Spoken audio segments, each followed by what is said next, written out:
যেমনই ভাবে আল্লাহ তাআলার জমিনের মধ্যে আল্লাহ তাআলার দিন কায়েম হওয়ার জন্য অসংখ্য অগণিত আলেম ওলামা, অসংখ্য অগণিত বুজুর্গ, অসংখ্য অগণিত বড় বড় তাবিন এরকম সাহাবা আজমাইন জীবনকে হেসে হেসে দিয়েছে। কারণ আল্লাহ তাআলা বলেছেন, আমার জান্নাতকে আমি তোমাদের নিকট বিক্রি করে দিয়েছি আনফুসাহুম ওয়া আমওয়ালাহুম। এই জন্য তো সাহাবা আজমাইনদের জীবনী দেখতে গেলে হাসতে হাসতে তাদের জীবন দিয়েছেন। কথা বলেন ঠিক কিনা? এমনই ভাবে হযরতে সুমাইয়া রাদিয়াল্লাহু তাআলা তিনি যখন কালিমা গ্রহণ করলেন, আমার মা বোনেরা, কালিমা গ্রহণ করার পরে নিষ্ঠুর আবু জাহেল হযরতে সুমাইয়া রাদিয়াল্লাহু তাআলা আনহাকে উঠে নিয়ে গেলেন। উঠে নেওয়া যাওয়ার পরে তার সন্তানকে এক পিলারের সাথে বাঁধছে। হযরতে সুমাইয়া রাদিয়াল্লাহু তাআলা আনহাকে এক পিলারের সাথে বাঁধছে, তার স্বামীকে এক পিলারের সাথে বাঁধার পরে বলতেছে, সুমাইয়া রে, আমি শুনলাম তুমি নাকি এরকম আব্দুল্লাহর ছেলে মুহাম্মদের কালিমা পড়ে মুসলমান হয়ে গেছো। হযরতে সুমাইয়া রাদিয়াল্লাহু তাআলা আনহা বললেন, হ্যাঁ আমি মুসলমান হয়ে গিয়েছি। হযরতে সুমাইয়া রাদিয়াল্লাহু তাআলা আনহার এই কথা শোনার সঙ্গে সঙ্গে নিষ্ঠুর আবু জাহেল অত্যন্ত বিক্ষুব্ধ হয়ে যায়, অত্যন্ত রাগান্বিত হয়ে যায়। বললেন, ও সুমাইয়া, তোমাকে আমি দুইটা অফার দেব।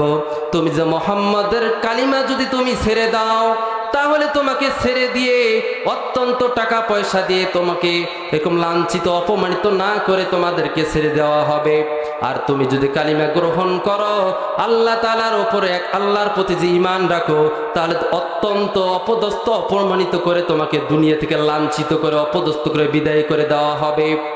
আমার ভাইরা, আমার বন্ধুগণ, হযরতে সুমাইয়া রাদিয়াল্লাহু তাআলা আনহা আসমানের দিকে তাকাইয়া চোখের পানি ছেড়ে ছেড়ে কান্না শুরু করে দিলেন। ওগো রব্বুল আলামিন, আপনার জন্য, আপনাকে রাজি খুশি করার জন্য আজকে কালিমা গ্রহণ করেছে আল্লাহ। এটা নিশ্চয় আপনার পক্ষ থেকে পরীক্ষা। আর আপনি তো কোরআনের পাকের মধ্যে বলেছেন জীবন দিতে হবে জান্নাতের জন্য। ওগো রব্বুল আলামিন,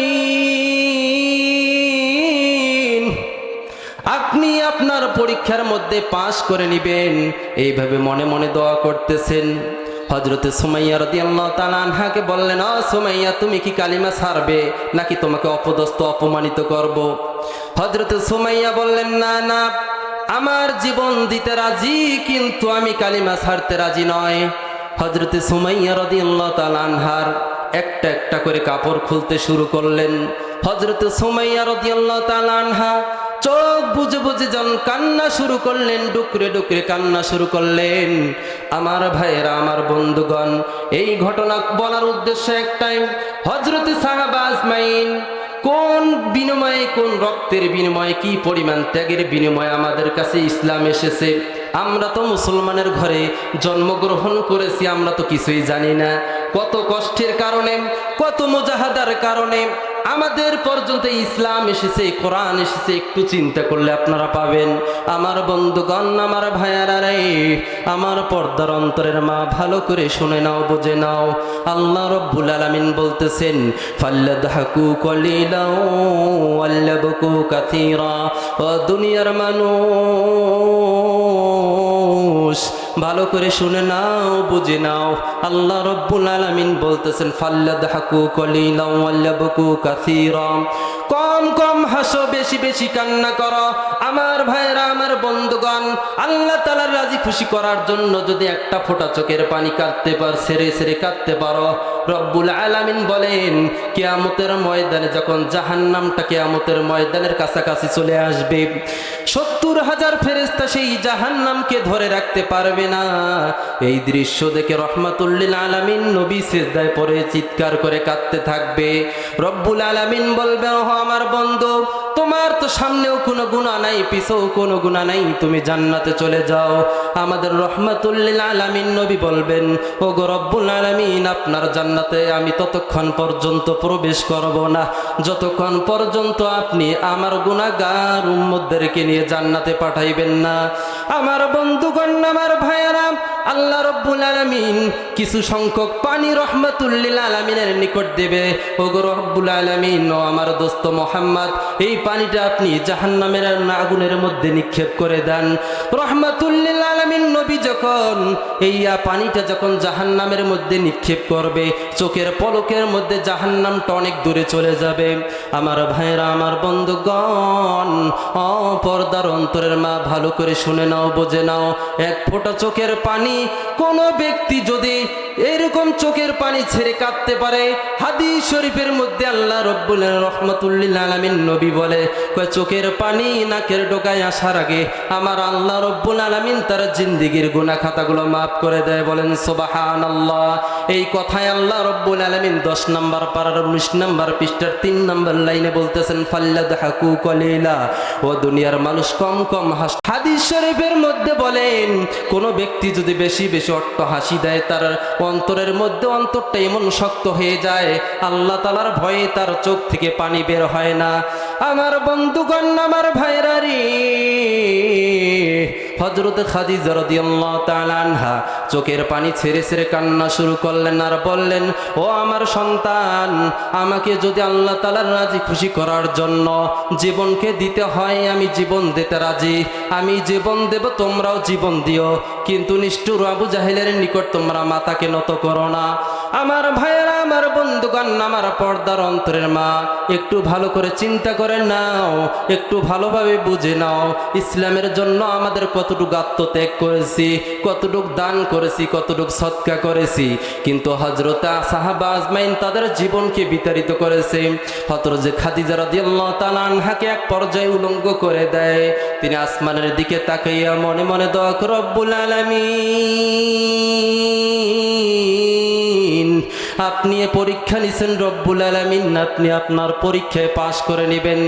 হযরতে খাদিজা রাদিয়াল্লাহু তাআলা আনহা হযরত সুমাইয়া রাদিয়াল্লাহু তাআলা আনহাকে বারবার বলতে বলতে কালিমা ছাড়তে ছাড়তে বলতেন। এই কথা বলার সঙ্গে সঙ্গে আবু জাহেল, নিষ্ঠুর আবু জাহেলের মধ্যে রাগ উঠে যায়।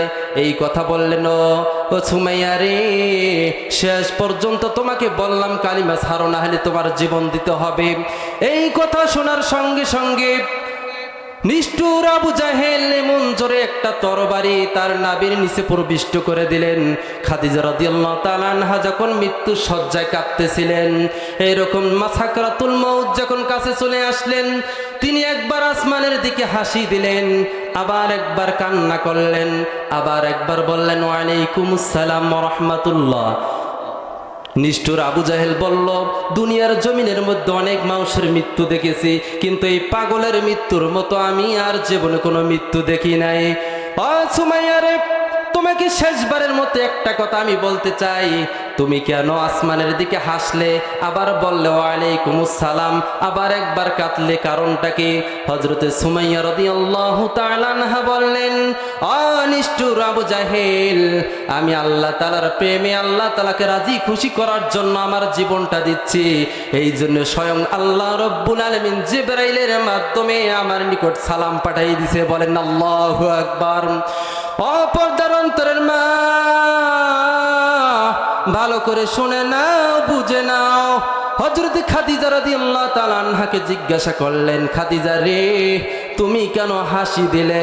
হযরতে খাদিজা হযরতে সুমাইয়া রাদিয়াল্লাহু তাআলা আনহা বললেন, নিষ্ঠুর আবু জাহেল, আমার জীবনটাকে যে আমি বিতাড়িত করলাম, উৎসর্গিত করলাম, শহীদ হয়ে গেলাম, আমার আল্লাহ রব্বুল আলামিন খুশি হয়ে আল্লাহ রব্বুল আলামিন জান্নাতুল ফিরদাউস আমার জন্য উপহার স্বরূপ পাঠিয়ে দিয়েছে। বলেন আল্লাহু আকবার।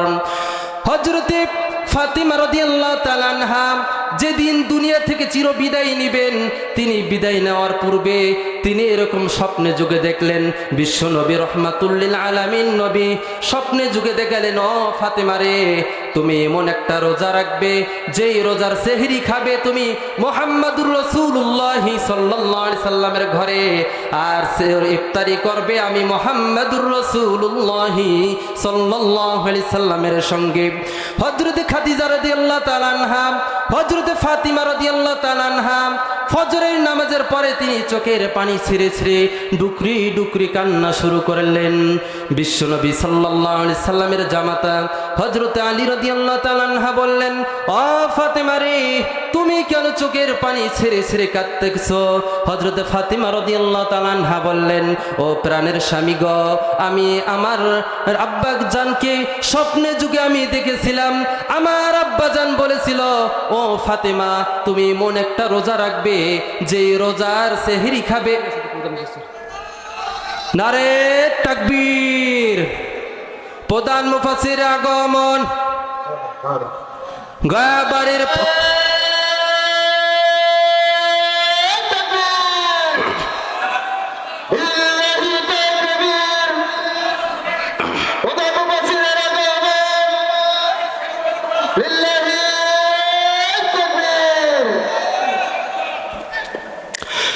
সম্মানিত হাজিরিন, সংক্ষেপে যেহেতু আমাকে বলছে যে মা বোনদের উদ্দেশ্যে একটু আলোচনা করার জন্য, এই জন্য আমি সংক্ষেপে ইনশাল্লাহ আমার আলোচনাকে শেষ করব। আমাদের প্রধান মুফাসসির আমাদের মাঝে চলে এসেছেন।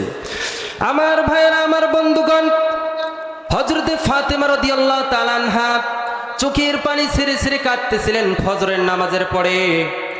বিশ্বনবী সাল্লাল্লাহু আলাইহি সাল্লামের জামাতা হযরতে আলী রাদিয়াল্লাহু তাআলা আনহা জিজ্ঞাসা করলেন, ফাতেমা রে, তুমি কেন চোখের পানি ছেড়ে ছেড়ে কাঁদতেছো?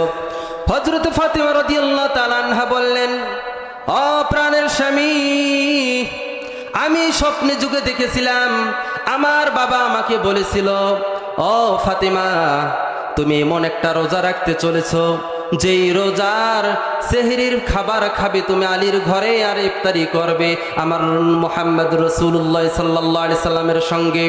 তারা তো কোনো সাধারণ মানুষ ছিলেন না, এই স্বপ্নের ব্যাখ্যা করেছিলেন। ব্যাখ্যা তারা বোঝার সঙ্গে সঙ্গে হযরত ফাতেমা রাদিয়াল্লাহু তাআলা আনহা চোখের পানি ছেড়ে ছেড়ে কাঁদতেছিলেন আর বলতেছিলেন, ও প্রাণের স্বামী, দীর্ঘদিন আপনার সঙ্গে আমার জীবনকে অতিবাহিত করেছি। আমি যদি কোনো ভুল ত্রুটি করে থাকি, কোনো অন্যায় অবিচার করে থাকি, আমাকে আপনি আল্লাহ তাআলার হস্তে মাফ করে দিবেন, আর হয়তো আমি দুনিয়ার জমিনে আর বেশি দিন থাকবো না।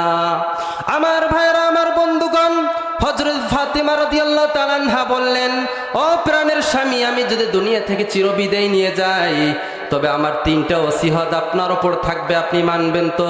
হযরত আলী রাদিয়াল্লাহু তাআলা আনহা চোখের পানি ছেড়ে ছেড়ে কাঁদতেছেন, বলতেছেন, ও প্রাণের স্ত্রী, কেন আপনার আমি এরকম হুকুম মানব না? কেন আপনার অজুহাত, আপনার জরুরত কেন আমি পুরা করব না? হযরত ফাতেমা রাদিয়াল্লাহু তাআলা আনহা তিনটা শর্ত দিলেন।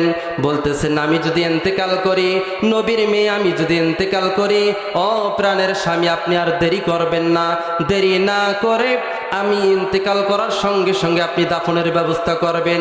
2 নাম্বার হচ্ছে, তিনি বললেন, আমি যদি ইন্তেকাল করি, আপনি আর বেশি দিন লেট করবেন না, আপনি বিবাহ করে নেবেন। 3 নাম্বার হচ্ছে, আমার 2টা কলিজার টুকরা হাসান হুসাইন আছে, সারাটা দিন আপনি ইসলামের জন্য বাহিরে কাজ করতে থাকেন।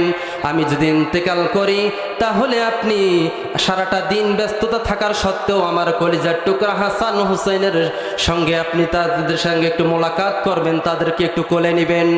আমার ভাইয়েরা, আমার বন্ধুগণ, হযরত খাদিজা রাদিয়াল্লাহু তাআলা আনহাকে তিনি সেই রাতের মধ্যে ইন্তেকাল করেছিলেন। সারাটা দিন অতিবাহিত হওয়ার পরে রাতে তিনি ইন্তেকাল করলেন। 3 জন ধরে আরেকজন সাহাবী ছিলেন, তিনি একে কবরের পাশে নিয়ে গেলেন।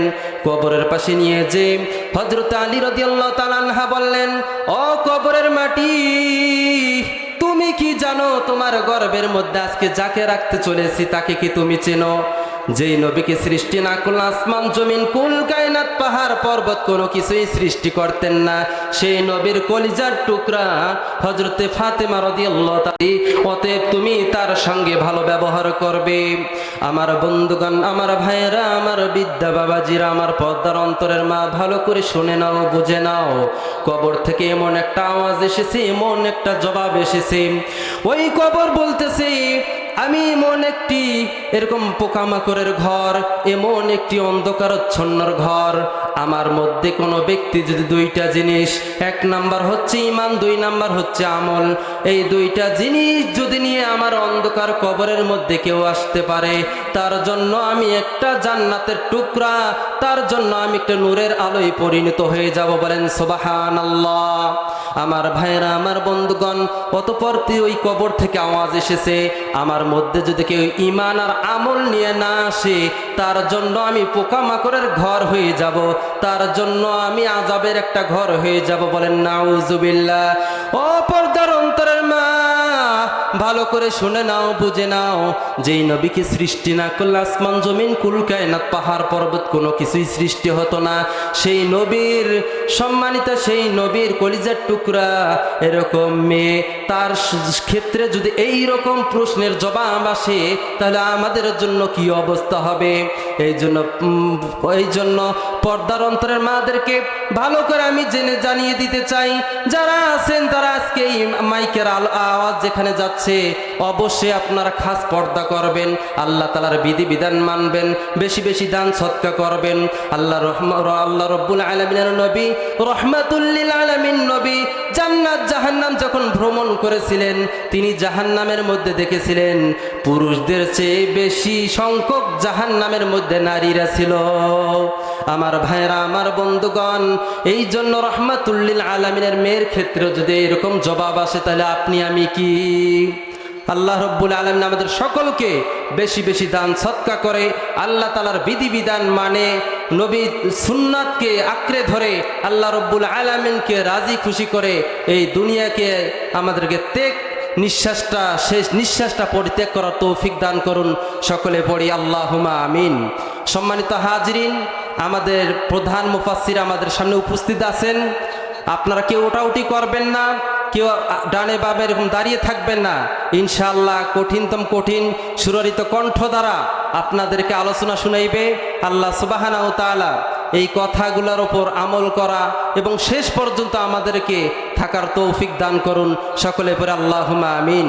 সকলে আমার জন্য দোয়া করবেন। সকলে আমাকে তো চেনেন, কম বেশি সকলে চেনেন না?